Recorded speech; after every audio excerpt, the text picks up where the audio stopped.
Assalamualaikum warahmatullahi wabarakatuh. Selamat pagi anak-anakku semua. Semoga kalian hari ini tetap sehat dan selalu bersemangat. Pagi hari ini kita akan melaksanakan pembelajaran jarak jauh seperti biasa. Terima kasih Bu Anti ucapkan kepada kalian karena tadi sudah berdoa dan kalian sudah mengisi link daftar hadir. Pada hari ini kita akan mempelajari materi perubahan sosial budaya. Kompetensi dasar kita menganalisis perubahan kehidupan sosial budaya bangsa Indonesia dalam menghadapi arus globalisasi untuk memperkokoh kehidupan kebangsaan. Kemudian tujuan pembelajaran kita hari ini yang pertama adalah menjelaskan pengertian perubahan sosial budaya.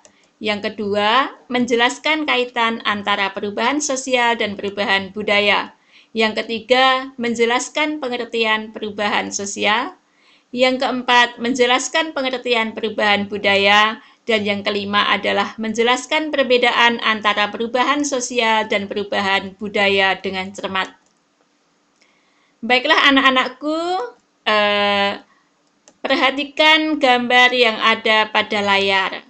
Di sini ada dua gambar yang berbeda. Coba bandingkan kebiasaan anak pada gambar 1 dan pada gambar 2. Nanti akan kita lihat ya apa pendapat kalian. Kemudian apa yang akan kita pelajari hari ini?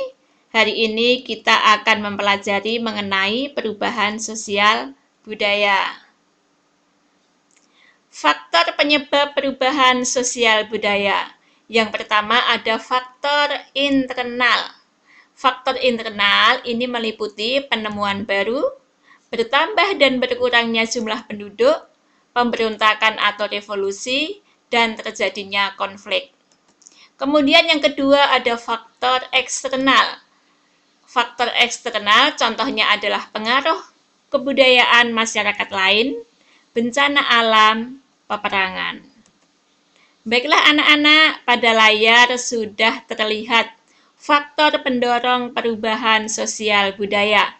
Yang pertama ada kontak dengan budaya lain, yang kedua sistem pendidikan formal yang maju, yang ketiga toleransi terhadap perilaku baru, yang keempat sistem lapisan sosial terbuka, yang kelima orientasi pada masa depan, yang keenam ketidakpuasan masyarakat terhadap bidang lain, yang ketujuh sikap menghargai hasil karya seseorang, dan yang terakhir atau yang kedelapan adalah penduduk yang heterogen.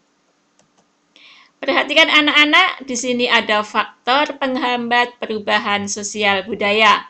Yang pertama ada kurangnya komunikasi dengan masyarakat lain, yang kedua perkembangan ilmu pengetahuan yang terlambat, yang ketiga sikap tradisional masyarakat, yang keempat adanya kepentingan yang tertanam kuat, kemudian yang kelima rasa takut terhadap kegoyahan pada interaksi kebudayaan, yang keenam ada prasangka terhadap hal baru, yang ketujuh ada hambatan yang bersifat ideologis, dan yang kedelapan ada adat atau kebiasaan yang telah mengakar.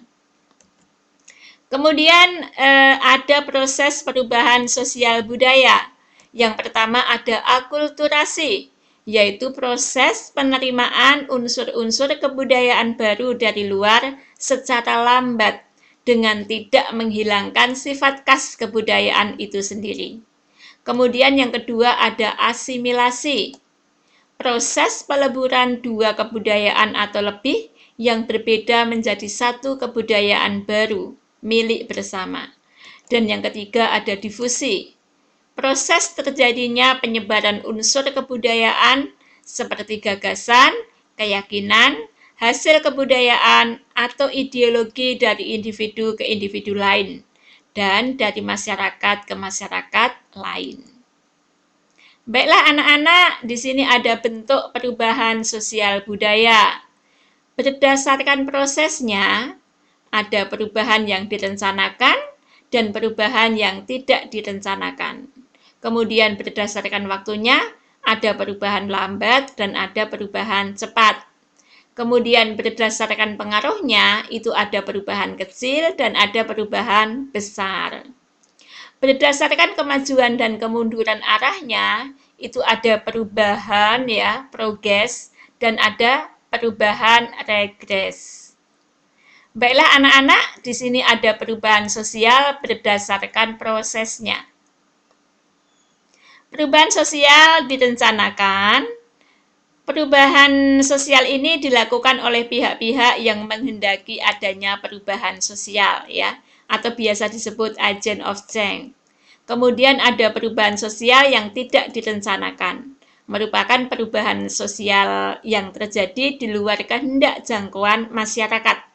Perubahan ini cenderung menimbulkan dampak negatif dalam masyarakat karena sering merugikan masyarakat. Baiklah anak-anak, ada perubahan sosial berdasarkan waktunya. Ada perubahan sosial evolusi, yaitu perubahan yang membutuhkan waktu lama dan diikuti rentetan perubahan kecil yang saling mengikuti secara lambat. Kemudian ada perubahan sosial revolusi, yaitu perubahan yang berlangsung secara cepat pada sendi-sendi dasar pokok kehidupan masyarakat. Contoh perubahan revolusi adalah revolusi industri di Inggris pada abad ke-18. Ada perubahan berdasarkan kemajuan dan kemunduran arahnya. Ada perubahan progres. Perubahan progres merupakan perubahan yang membawa kemajuan dalam masyarakat. Contohnya adalah penemuan sarana transportasi dan komunikasi. Kemudian yang kedua ada perubahan regres, merupakan perubahan yang membawa kemunduran bagi masyarakat. Contohnya adalah peristiwa bencana alam dan juga peperangan. Anak-anakku, ada perubahan sosial berdasarkan pengaruhnya. Ada perubahan sosial kecil, di sini contohnya adalah mode pakaian ya atau fashion. Kemudian ada perubahan sosial besar, contohnya adalah penemuan komputer dan juga internet. Baiklah anak-anak, sampai di sini pembelajaran kita hari ini. Jika nanti ada yang belum jelas, bisa kalian tanyakan di WA Group. Kemudian di situ juga ada tugas yang harus kalian kerjakan pada hari ini. Akhir kata, Bu Anti ucapkan wassalamualaikum warahmatullahi wabarakatuh.